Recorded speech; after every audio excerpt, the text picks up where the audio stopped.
Hace algunos días, durante mis vacaciones, te había contado, tuve muchas ganas de volver a grabar un podcast que tenía bastante abandonado y hoy te quiero contar algo muy particular sobre este podcast. ¿Qué tal? ¿Cómo les va? Yo soy Ajeno al Tiempo, les doy la bienvenida a Todo por un Daily, la versión express de Todo por un Podcast. Hoy para hablarte de Podcast Infinito, que es uno de mis podcasts de cine y series. Me gusta creer que es mi podcast principal, aunque tengo varios y muchos que son incluso más antiguos, pero este es el podcast en el que cuando decidí lanzarme a profesionalizar mi podcasting fue el primer paso que di, porque es el podcast que tiene o tenía o tendrá una parte premium. Ahora te voy a contar de eso. Bueno, lo que pasa es que es un podcast, claro, que cuando lo había lanzado lo había avanzado con una frecuencia diaria como esta, pero la idea era hacer una review diaria de una serie diferente, lo cual me llevaba a consumir una serie todos los días, a hacer un resumen todos los días, a grabar un podcast de 40 minutos todos los días, publicarlo, promocionarlo, todo eso, y bueno, no fue sostenible, aunque lo mantuve durante gran cantidad de tiempo, y lo que digo siempre, ¿no? Mucha gente que se suscribió, que me pagó, algunos por un tiempo, otros hasta el final, algunos que siguen suscriptos. Yo no cancelé, sino que suspendí el cobro de la suscripción porque me daba vergüenza que hacía mucho tiempo que no subía contenido y la gente me siguiera pagando. Pero bueno, ahí está.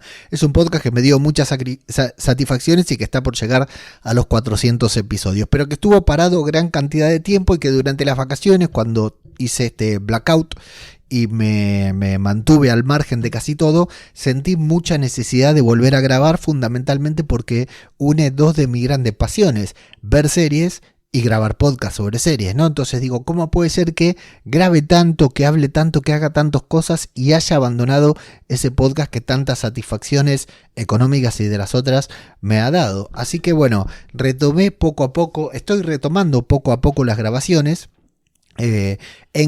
buscando encontrar un formato que me resulte sostenible y que sea satisfactorio tanto para mí y como para la audiencia, las dos audiencias que tiene ese podcast, que tiene una audiencia que es gratuita y otra audiencia mucho menor, pero muy importante, que es la que paga la membresía, ¿no? Hoy en día ya entendí que de ese podcast no voy a vivir, que era lo que yo quería hacer cuando lo lancé, pero sí entiendo también que puedo obtener una retribución económica que me sirva para pagar o desarrollar ciertas herramientas. Entonces, lo que hice fue una de las cosas que me motivaron, aparte de las ganas que tenía de grabar para este podcast, fue el tema de las métricas. Yo lo comenté acá y lo hemos comentado en varios lugares, de que Mumbler ahora tiene unas métricas diferentes. Antes Mumbler no tenía métricas. ¿Y por qué no tenía métricas? Porque era una plataforma en la que solamente se alojaban podcasts de pago. Y en un podcast de pago, la única métrica que sirve, la única métrica real, es cuánta gente te paga, no cuánta gente te escucha. Pero ahora en Mumbler se puede alojar todo tipo de podcasts gratuitos, podcast de pago, audioseries, audiocursos, series limitadas, etcétera. Entonces, en Mumbler se hizo, una innovación muy grande y una inversión también, tanto en desarrollo como en, otras cuestiones, y tenemos unas métricas muy, muy desarrolladas, y tenemos una métrica que no te diría que es la única plataforma que la tiene, pero sí es una de las pocas que la exhibe de esta manera tan particular, que es la métrica de reproducciones y oyentes únicos. ¿Por qué? Porque la gran mayoría de las plataformas lo que hace es mostrarnos unas métricas exageradas. Por ejemplo, en iVoox vos estás escuchando un episodio, cuando terminas de escuchar este episodio comienza otro y automáticamente ya le estás sumando una reproducción, una escucha más a un podcast que vos no querías escuchar, ¿no? Por ejemplo. Y lo mismo sucede, por ejemplo, YouTube con la reproducción automática, que le podés tener activado o desactivada, etcétera. Bueno, las reproducciones, los oyentes únicos son... no lo voy a explicar acá, pero es una métrica muy certera y un poco ingrata, podríamos decir, por la que solamente se tienen en cuenta las personas que le dan play a tu podcast cada vez que lo publicás durante a los últimos 3 episodios que vos publicaste durante las primeras 24 horas. Si no me equivoco, es algo más o menos así, pero está bien explicado en los perfiles de Mumbler. Es decir, yo publico este podcast, que casualmente es diario, pero publico este podcast.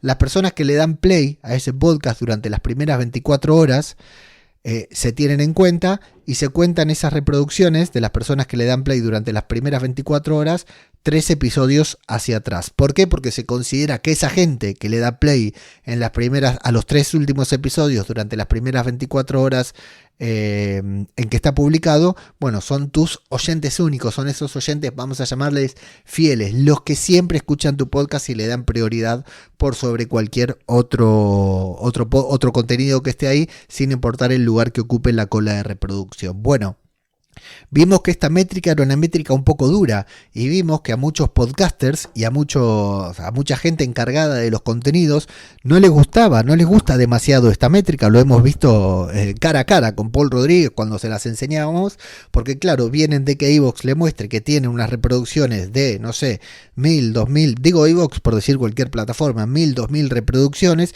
y de repente se encuentra con que tiene, no sé, 25 reproducciones únicas o 25 oyentes únicos en Mumbler, ¿no? Entonces es una métrica bastante ingrata, pero bueno, que nos hace ver en comparación, nos sirve bastante para saber exactamente dónde está parado nuestro podcast. Bueno, el caso de lo que no te quería hablar de las métricas únicas, de las métricas, esta métrica particular de Mumbler, sino que te quería comentar el efecto que tuvieron en mí, porque cuando empezamos a comparar las métricas de todos los podcasts con Paul Rodríguez, ¿no?